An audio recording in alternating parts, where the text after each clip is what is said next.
Election data centre से बड़ी coverage, 23 की पिक्चर, 24 के ट्रेलर देख रहे हैं आप। कल नतीजों का दिन है, लेकिन उससे पहले एग्जिट पोल के आंकड़ों को लेकर ही हम चर्चा कर रहे हैं। और ऐसे में राजस्थान का एग्जिट पोल और सीएसडीएस की तरफ से वोट प्रतिशत को लेकर जो अनुमान लगाया गया है, कल नतीजों से पहले राजस्थान में क्या हो सकता है। सीएसडीएस का आंकड़ा यह है कि वोट शेयर के मामले में बीजेपी बाजी मारती हुई नजर आ रही है। बीजेपी 43% वोट शेयर और कांग्रेस 40% वोट शेयर। बीएसपी 0.4 आने के खाते में 13% वोट शेयर जाता हुआ। तो यह आंकड़ा बेहद महत्वपूर्ण इस लिहाज से हो जाता है क्योंकि यहां पर बीजेपी 43% वोट शेयर अगर हासिल कर रही है तो मतलब अंदाजा यह लगा जाएगा कि सरकार बनाती हुई बीजेपी राजस्थान में।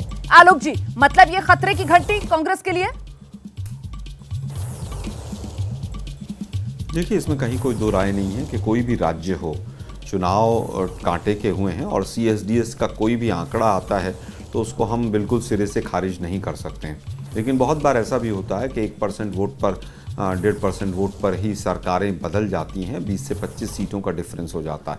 हिमाचल में आपने देखा कि आधा % वोट का डिफरेंस था लेकिन सीटों का 15 का डिफरेंस था, 25 और 40 थी।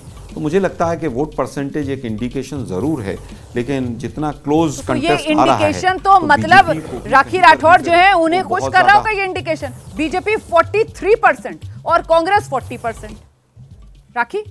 बिल्कुल रोमाना जी, पिछली बार जो डिफरेंस नहीं, फिर कॉन्ट्रडिक्शन का था राजस्थान के अंदर, और उसमें जो सीट का डिफरेंस था वो 26 सीट का डिफरेंस था बीजेपी और कांग्रेस में। और आपके अनुसार तो ये 3% का डिफरेंस बहुत बड़ा डिफरेंस रहेगा। और जिस तरह से हम प्रचंड जीत की तरफ जा रहे हैं तो निश्चित तौर पे ये वोट परसेंटेज इंडिकेट कर रहा है। मैं तो ये कहना चाहूंगी रोमाना जी, आज बहुत बड़ी बड़ी बातें जो है वो लगातार कही जा रही है आलोक जी द्वारा। कल ईवीएम के लिए तो कुछ नहीं कहेंगे ना आलोक जी? एक बार सोच लीजिए, क्योंकि जैसे ही 3-4 बजेंगे ना रुदाली शुरू हो जाती है ईवीएम की। ईवीएम खराब थी, ये थी, वो थी, एक्सक्यूजेस। अच्छा, आप अभी से चैलेंज कर रही हैं आलोक जी को ईवीएम को लेकर? आलोक जी चैलेंज कर रही हैं आपको ईवीएम को लेकर? हार का ठीकरा किस पर मंडना है ये शुरू। देखिए, दिक्कत ये है, राखी सुन लेते हैं, राखी जवाब देते हैं, फिर मैं आगे का अगला आंकड़ा दिखाऊंगी। आलोक जी,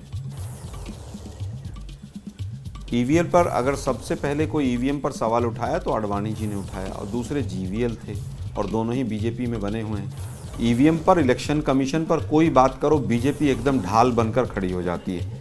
अरे भाई, अभी इलेक्शन कमीशन के 3 अधिकारी वहाँ पर मध्य प्रदेश में सस्पेंड हुए हैं। पहले ही बैलेट पेपर खोल लिया। जहाँ जहाँ ईवीएम पकड़ी गई थी आसाम में, उनका कुछ हुआ क्या आज तक? किसकी गाड़ी थी, किसका होटल था? मैं समझता हूँ कि ईवीएम की वजह से काफ़ी जो फायदे होने थे वो नहीं हो रहे हैं और ईवीएम पे तमाम सवाल न्यायालयों ने भी उठाए हैं। ठीक है, मैं आगे बढ़ती हूँ, लेकिन एक हकीकत ये भी है कि जब चुनाव आयोग तमाम राजनीतिक दलों को आकर कहता है कि आइए डेमो दे दीजिए, ये रखी हुई है ईवीएम, बता दीजिए इसमें कैसे गड़बड़ी हो सकती है, तब कोई पॉलिटिकल पार्टी अपने नुमाइंदे को वहां पर नहीं भेजती। ये भी एक गलत चीज है। नहीं, गलत नहीं है सर, फैक्ट है। इवन ईवीएम को आप छूने नहीं देंगे तो नहीं, आगे बढ़ सुनिए ना, फैक्ट ये भी है कि ईवीएम, अरे सुनिए ना भाई, आप बोलने नहीं देंगे, आप बोलने नहीं देंगे, प्रॉब्लम यही है ना।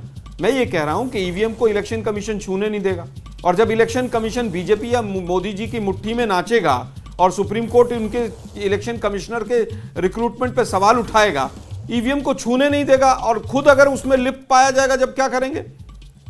सर, अगर गड़बड़ी कर सकते थे, जब चुनौती दे रहा है चुनाव आयोग तो आकर दिखा देते। अब इसमें इस तरीके से बाल की खाल निकालने में फिर जनता हाथ लगाने ना हाथ। जैसे ही घड़ी का काटा दोपहर 2:30 पे आए, बबीता जी का दिल सास बहू साजिश के लिए मचल जाए। और ये है इनकी बहू, पूरे दिन ऑफिस की टेंशन हो जाए गॉन जब ये करें अपना फेवरेट शो फ्री टाइम पे ऑन।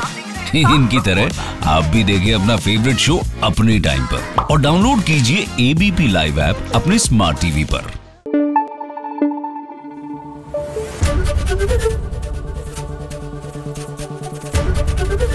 एबीपी न्यूज आपको रखे आगे।